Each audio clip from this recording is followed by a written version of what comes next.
There is only maybe 1% who come and mess it up for a few seconds and they leave. It's a neighborhood where many felt the problems were spinning out of control. So the mayor said it was time to launch an intervention. Of all the bull that has destroyed our city. How an array of city departments and service providers are taking on the Tenderloin's problems. They gravitate, they just shuffle it somewhere else. Why some are skeptical the plan will work. I think a lot of us are concerned about this being a superficial effort that's sort of being done for show, right? An ongoing debate over how to best confront these kinds of challenges. We believe that people can change. Good evening. I'm Juliette Goodrich. Thank you for joining us. You know, it's been a couple of months since Mayor London Breed declared a state of emergency in the neighborhood. So what's changed since then and what still needs to be done? KPIX5's Wilson Walker spent a week talking with residents and those on the street. Wilson has our special report tonight, the Tenderloin in a state of emergency. This declared state of emergency has drawn a lot of attention, but no one is paying any closer attention than the people who live here. Some fully expect to see big changes. Plenty of others are skeptical that there will ultimately be any change at all, but everyone is paying attention and watching. Can the city, to put it simply, clean up the Tenderloin? Yes, we got the urban alchemy coming out here every morning. We got brooms, they got garbage cans, plastic bags, and they load them up and get busy. For those who live and work in San Francisco's Tenderloin, it is just another day in a state of emergency. We made it to school. Parents like Maggie Fungula will have to get their child to school with or without an organized escort. Sometimes I gotta go up on the street with my baby because I don't want my baby to see that environment. Yeah, man, this is the cavalry. Neighbors like Alex Alvarado will spend another day trying to keep that environment off of their doorstep. And my territory is my territory, man, and I tell them both the users and the dealers. And I don't want the drugs in front of my doors. And then there are the thousands, at least 8,000 people without homes in this city, many of them living along the alleys and sidewalks of this neighborhood. That's a long story. 27-year-old story. Where are you from? Originally, I'm from Fairfield. Walk one block, there are signs of improvement. Walk another, it is encampments and people in obvious crisis with seemingly no intervention at all.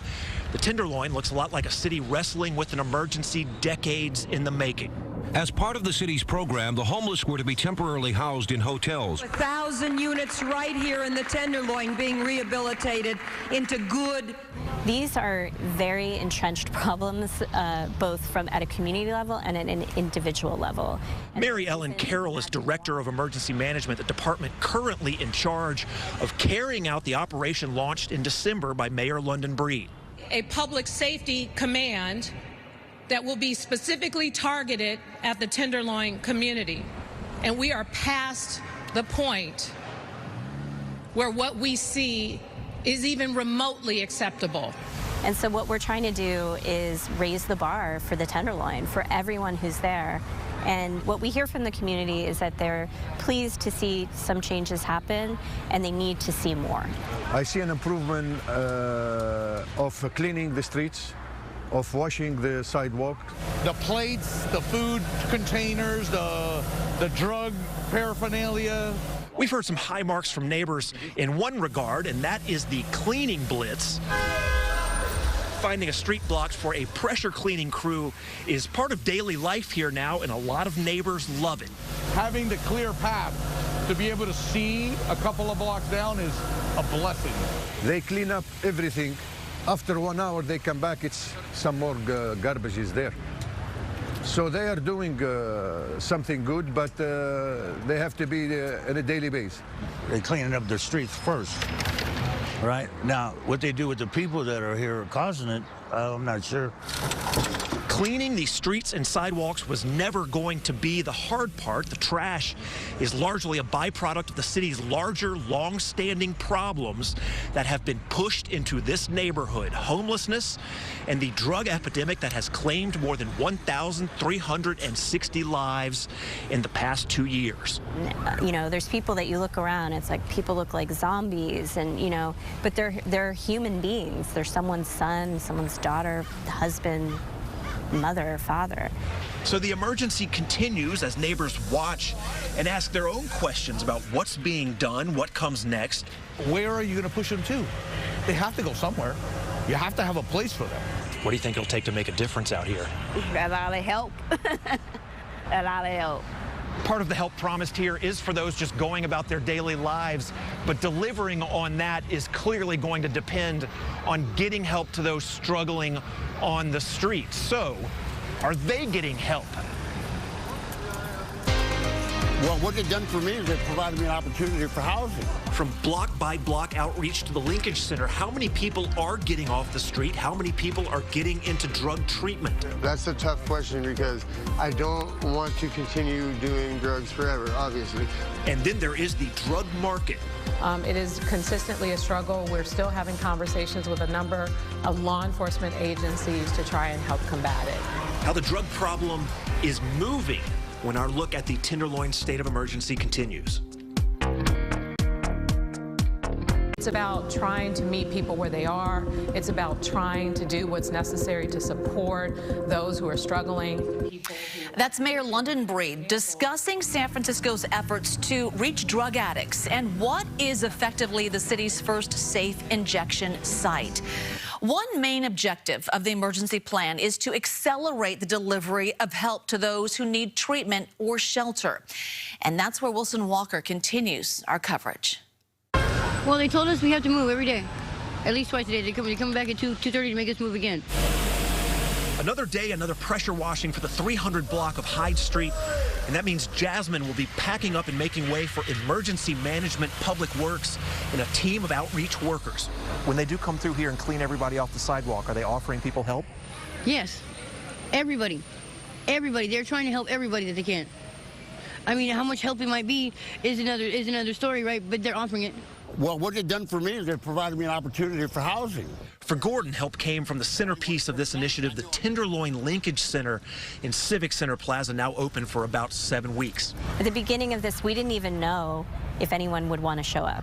Not uncommon to see 24 people lined up when the doors open at 8 a.m. The center is seeing plenty of traffic, more than 13,000 visits since day one. That number does include repeat visitors. Guests are not registered. They don't give their last names. This is basically a referral center designed to pull those in need towards the city's already existing services. Try to build a relationship and trust and provide options that are humane and that give people a path. The path many are looking for is off the street, and so far, between street outreach and the Linkage Center, more than 400 people have been moved into some kind of shelter. They gave me that tent city over there for about a year. Lee is one example. He just got moved out of the nearby sleeping village that the city is now winding down. His new spot, a little hotel room over on Eddy Street. I'm putting to pack my stuff up. I'm gonna take this to storage, and I'm gonna take my backpack and go upstairs and go to my house. but you have a place to go. That's where I'm going. Go back to your place. Yeah. That's right. Jasmine may not always use it, but she too now has a room provided by the city. There is not, however, an infinite supply of rooms. Absolutely not. I mean, that's why they're there in the first place. Is there's simply not enough housing to match the need. Sarah Short, Director of Public Policy for HomeRise, a nonprofit housing organization. Like many service providers, she questioned this plan from the outset. Yes, I thought, how are they going to magically address all of the problems of the Tenderloin when so far they have not been able to do that in the rest of the city or in that neighborhood. So that is one line of criticism, that all of this amounts to just pushing people towards help that cannot meet demand. But then there is another faction of critics, those who question the approach to the drug problem. And the big flashpoint there, of course, is the decision to allow drug use here. And the bottom line is that they're not going to have the desired outcome that they wanted when they opened this Linkage Center. Tom Wolf battled a heroin addiction until his eventual arrest and recovery. He has become the face of the city's growing push for more recovery options. The Linkage Center has enough low barrier services already available that it's okay to ask somebody to put their drugs in their pocket for an hour while they come in and they access services, potentially housing or treatment or whatever it is. I mean, it's good in the sense that they provide services, and the services are directly available to you when you're there. Even some of those now looking for help express similar concerns to us. Patrick is from Calaveras County. He's been in San Francisco for about 3 weeks. You get stuck at the linkage center because there's drugs and you want to do the drugs, and so you'll sit there and do drugs all day, you know, and you don't, you procrastinate, you know, and you postpone. Looking at the latest week of numbers, there were nearly 2,700 visits, but only 144 referrals for service. A referral means a guest was informed of how to get help, but there's no way of knowing if they followed through and connected to that help. And of those referrals, 9 were for substance abuse treatment. In the same week, 4 visitors had overdoses reversed on site. Well, at the end of the day, it's not about quantity, it's about quality. It's about trying to help those people out of addiction and stay out of addiction. And that's a process. So people may want us to do numbers and large numbers like it's some sort of factory, but these are people. These are people with complicated problems in their lives. But the mayor has promised to push harder on troublesome street behavior of all kinds, and that push is said to be coming. In the future, you know, I think, and we will need to have our law enforcement partners more involved. Which brings us to law enforcement and a whole new set of questions. For starters, what is being done about that notorious open-air drug market? There's a lot of good people here, but they don't come out because of you know, what's here. A lot of drug activity, drug sales.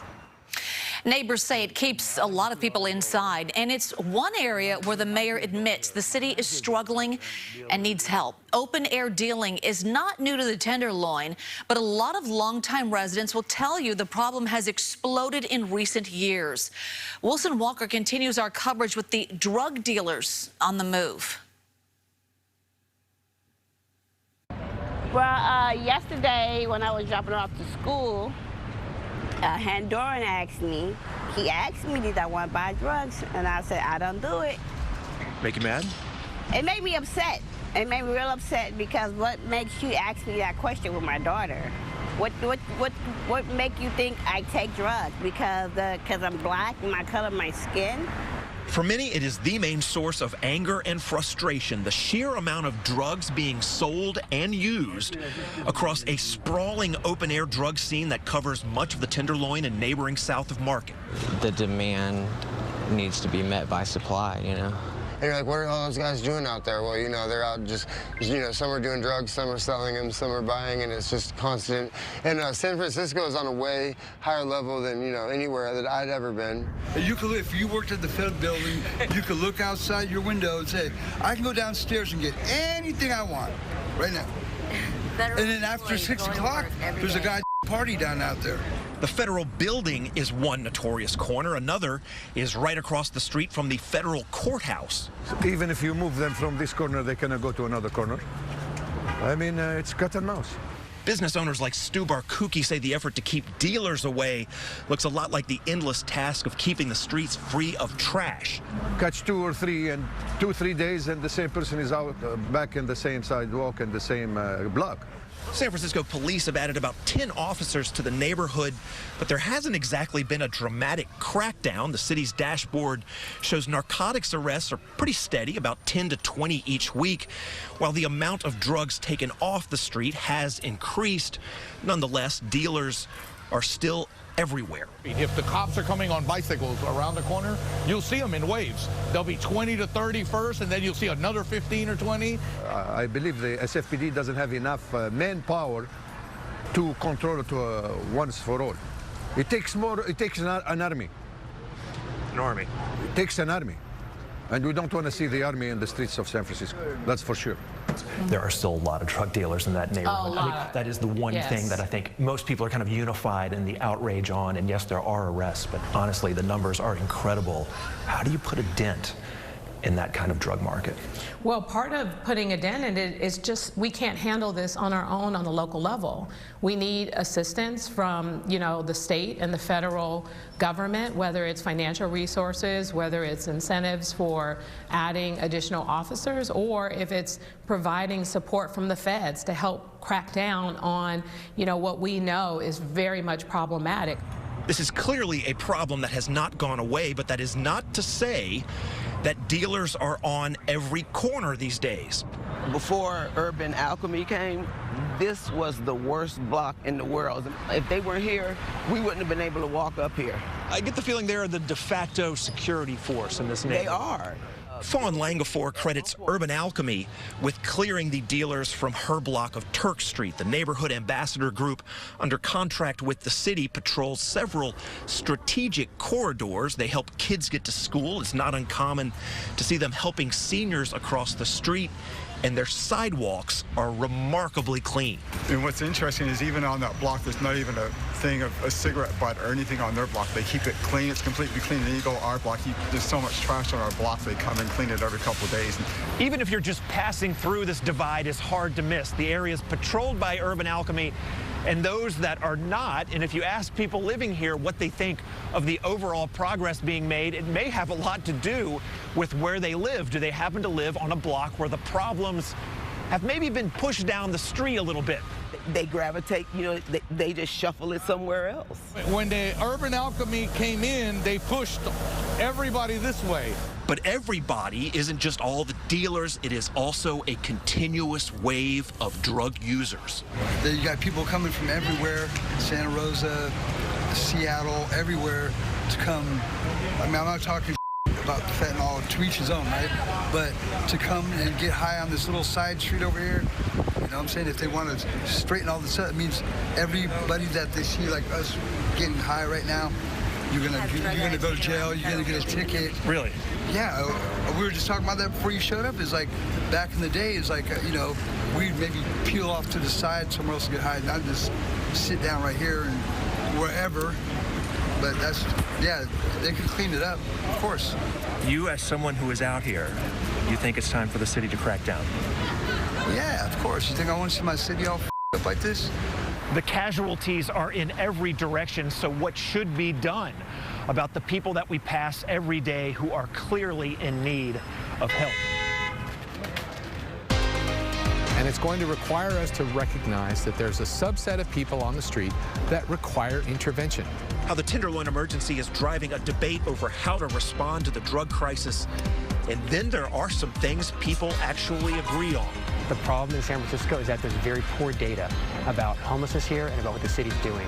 The quest for better results through better numbers when our coverage continues. Finally tonight, the city's effort to control the drug crisis and the debate over how that should be done. Overdose deaths in San Francisco climbed steadily for about a decade. The surge in recent years driven largely by the arrival of fentanyl. But in 2021, that climb finally reversed. 650 deaths last year, a drop from 711 in 2020. And that trend appears to be holding through the start of 2022.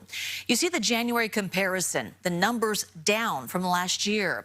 We should also add about 30% of those deaths were in the Tenderloin. The death toll is driving a growing debate over how to respond to addiction.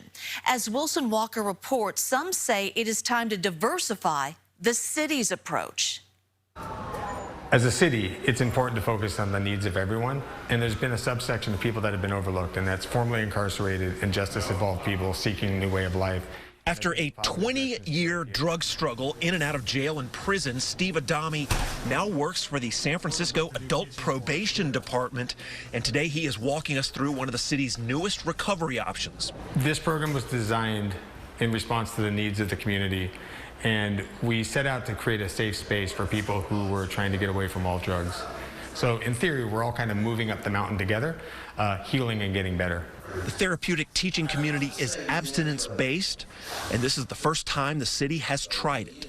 To me, it's crazy. I absolutely believe that we have to have so many different methods of treating addiction, and you can't lock out abstinence-based recovery. We are living witnesses to what recovery can do. You can come all the way back from being out there on the street. Abstinence and recovery have become something of a movement in San Francisco, a collection of those who think the current approach is not enough to overcome the wave of cheap drugs now washing over the city. And that's why so many people have died out here on the street. And I've been saying this since I got off the street, that fentanyl has changed the game. and it's going to require us to change our approach. And the city's linkage center pretty well reflects the current approach: harm reduction and meeting people where they are, hoping addicts reach out for help in their own time. Yeah, I mean, that's been the approach for a long time that the professionals understand, people who do homeless outreach, social workers, that you need to establish rapport with people, build relationships so that people trust you. I do want to be clean, you know, ultimately, you know, so, but then I don't know if I'm ready at this point. In our conversations with those facing these challenges, we heard time and again how difficult it is to escape, especially in this environment. Do you know anybody who's gotten clean out here? Yeah. Yeah. How'd they do it? Get away from here. You're going to have to do something and find some kind of balance to give people out here struggling with addiction a chance to get up off the street and turn their life around. And the city's position here does appear to be shifting, even if just a little. Here's the Department of Emergency Management talking about where the Tenderloin plan might be heading next. Harm reduction and social services alone is not going to help the people of the Tenderloin. A law enforcement-centric approach is not going to help the people of the Tenderloin. It's only when we have our helping measures and our safety measures working in collaboration with one another and unified. This cop over here that was just talking to us, he was very polite and really understanding and telling me, you know, I should go to rehab, and I, you know, kind of, I don't know, he kind of told me, you know, that I'm a nice guy and I, you know, should go because, you know, I have potential in a way, is what it made me feel like. When this was all launched, you heard everyone agree that the status quo has failed, even if people disagreed on what the status quo was or why it failed. But despite all of the disagreement, there are some points upon which people tend to agree. And the interesting thing is, I don't think there's anyone who doesn't feel that same kind of frustration about we've got to do something. But, you know, people have different ideas about solutions. For starters, everyone agrees there's a lack of housing. Nor is there enough treatment slots, residential treatment programs, mental health supports. 500 beds for 25,000 drug users. You do the math. The problem in San Francisco is that there's very poor data about homelessness here and about what the city's doing. Something else most people would like to see: better ways of measuring progress. Mark Nagel is head of Rescue SF, a citizen-led push for improved metrics. They've even created their own Tenderloin dashboard. As residents, we want to understand what's happening with homelessness here in San Francisco. It's obviously a super complicated problem. We want to know, though, what the city is doing and can we hold the city accountable. And absolutely everyone agrees there is a long way to go, both for the thousands of people on the street and for everyone else who calls this neighborhood home, living with the emergency every single day. Oh, you know, there's some hard-working people around here, and we don't deserve to have to deal with that. I'm glad that you pulled me over. I got my chance to say something about it. Because other than just watching it on TV and talking to other guys out here, you gave me a chance to give my input on it. Because I live here, you know. I want to see change. Tenderloin resident Johnny Douglas there. I want to thank him and all of the neighbors that took time to talk with us, tell us what they're seeing, what is going on here. And that, of course, goes for the folks on the street, many of them facing some really tough circumstances. They took us into their world. They answered our questions. That is no small thing. Finally, a lot of what we've talked about is not really new. It's the continuation of some very familiar storylines: homelessness, the drug crisis. The mayor's state of emergency hasn't so much changed that conversation, but it certainly has focused it. It has drawn a lot of attention to this neighborhood, the challenges faced here, and whether or not they really can be tackled. We will continue to cover it for you. Here in San Francisco's Tenderloin, Wilson Walker,